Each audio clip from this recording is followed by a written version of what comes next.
Hello and welcome everyone. To give you a little heads up on what we're going to see here. I spawned at the end of the map in a team match, so I had all options open. And for the past few days I really enjoyed to play as Asia because of their nice food economy throughout the ancient and medieval eras due to the recently increased maximum food capacity of Stone Age workers when gathering meat. So I tried my best to help my team to win, and my strategy for that was to recruit Sipax and reduce the enemy's economies by paying their workers a visit.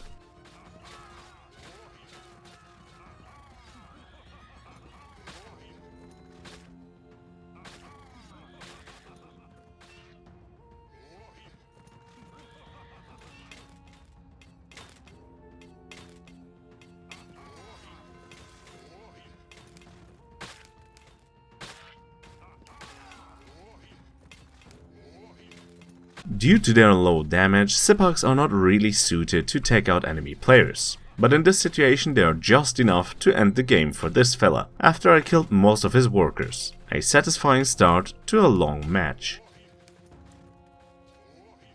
Fighting a bunch of Light Knights is not really a fight I want to take with my Sipax. They will barely deal any damage, waste time that the enemies can use to prepare themselves for my raid, and most likely die the moment these Light Knights would start fighting them. So I make the tough decision of advancing onwards with my camels and sending only my horse archers to defend my teammate.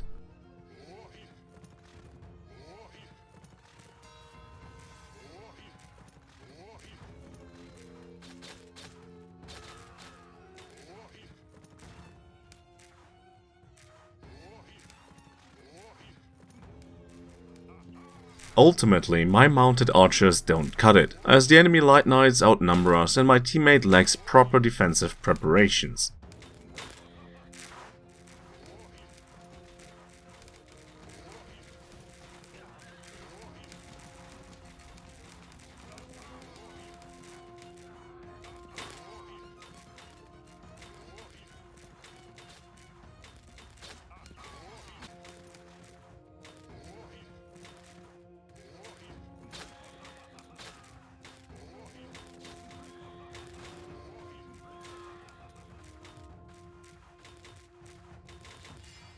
The only silver lining is to see another enemy suffer a similar fate, just as his teammate shows up a few seconds too late to save him. And we could call this an even trade if the Light Knights hadn't moved on to my next ally and sent him back to the menu as well.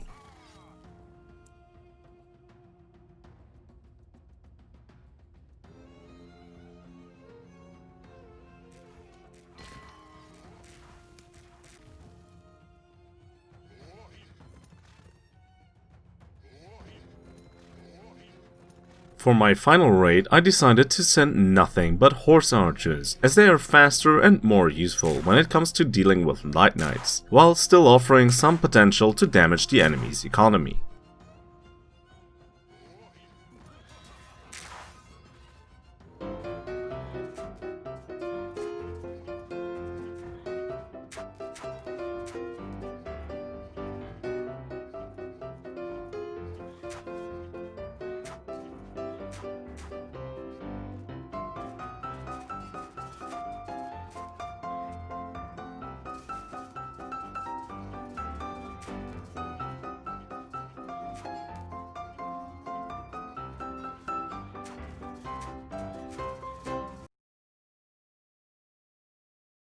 After arriving in the industrial era, I immediately start producing snipers to defend myself and my teammates against the never-ending waves of enemy cavalry.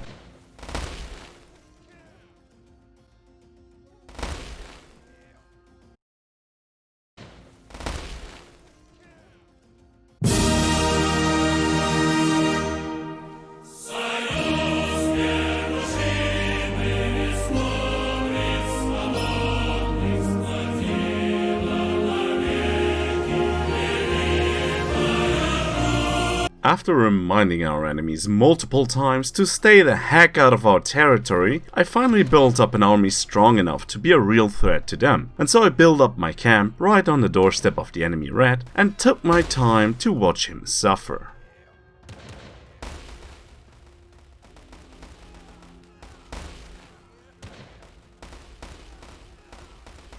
Shortly after, the enemy loses his infantry to my snipers, his factories to my light cannons, and his airfields to my bombers. What a beautiful addition to the game, huh? It is only a matter of time before he loses his town hall too.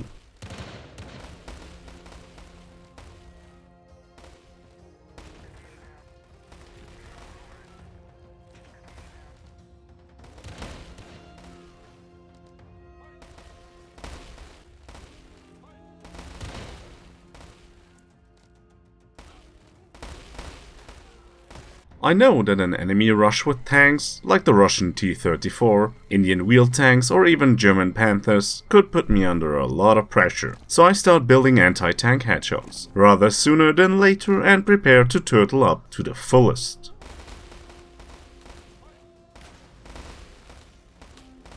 Meanwhile, my ally has an uninvited contingent of Russian soldiers hanging out in front of his base, and to release some pressure I sent my planes over to drop some welcoming gifts.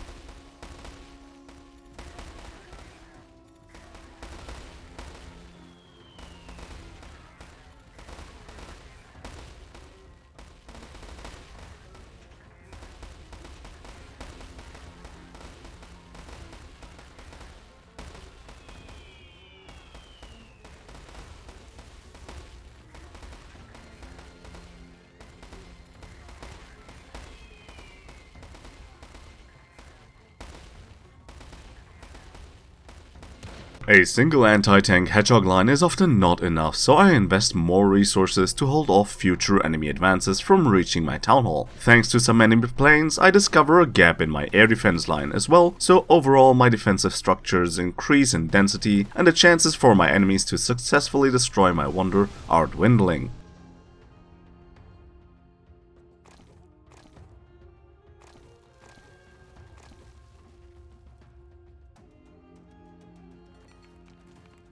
Meanwhile, at the front line, a heated battle over territory control between my and enemy workers has broken out, and while I appreciated the enemy's attempt of sending civilians into battle without any armed company, I was having none of it, and my bombers quickly turned the situation around.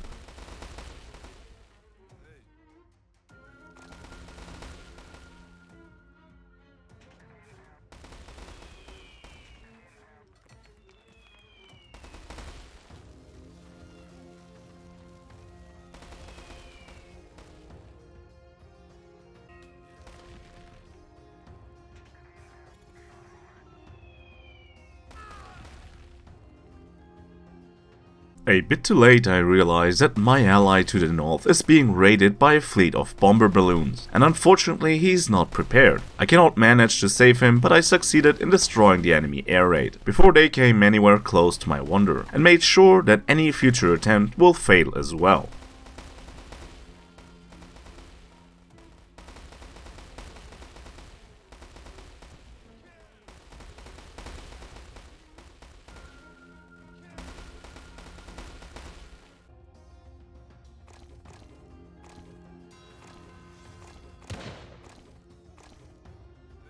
Shortly after, my last remaining ally is stricken down by enemy T-34 tanks, and because I could only spare a small contingent of RPGs, I was not able to save this guy either, which leaves me all by myself, up against 5 enemies that I could not economically harass nearly as much as I needed to, and all that I have left is a last glimpse of hope that my defensive preparations will pay off.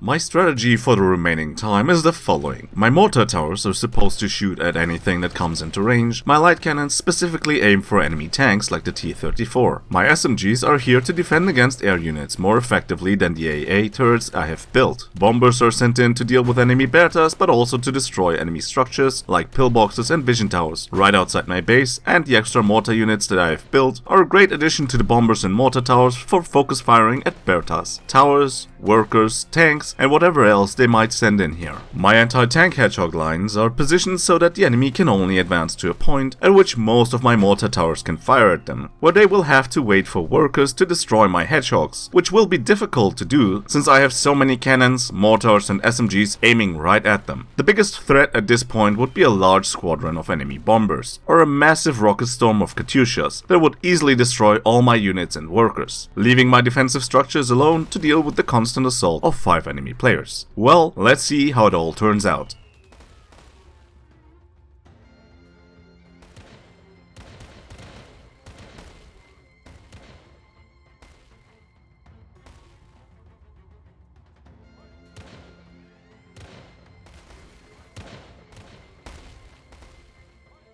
In case you wanted to try out your own strategy with Turkey, but you don't have Turkey unlocked yet, then this is your chance to win a code that unlocks Turkey for you permanently. Simply tell me in the comments your favorite scene of this video, or what video you'd like to see next, or your favorite joke, or anything you'd like. And please add your Discord tag, so I can directly contact you in case you win. The giveaway will end 2 weeks after the upload of this video, and I will put a hint into the video description when the winners have been drawn, so you can check there whether you can still participate or not. That being said, let's return to the gameplay.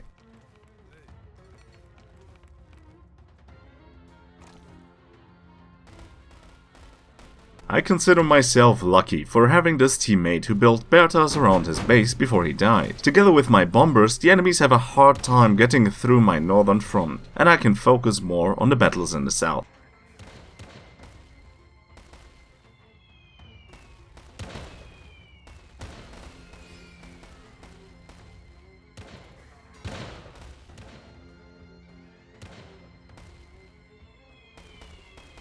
Where my bombers are just as welcoming to the enemy as in the north, and only when another fleet of bomber balloons approaches I start to panic a little bit and mass recruit SMGs, because we all know if you click the right mouse button on the barracks often enough, the recruitment process goes faster, right?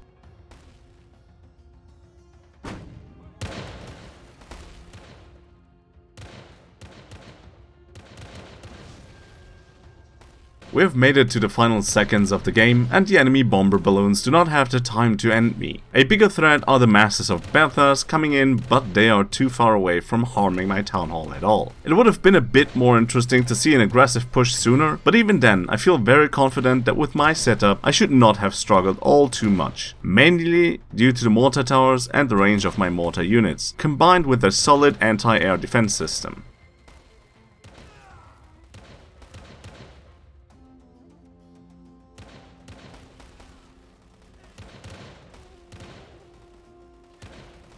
And boom, victory! Who is the master of all strategies, the commander of the forces in the north, the general of the dead and the guardian of the angels?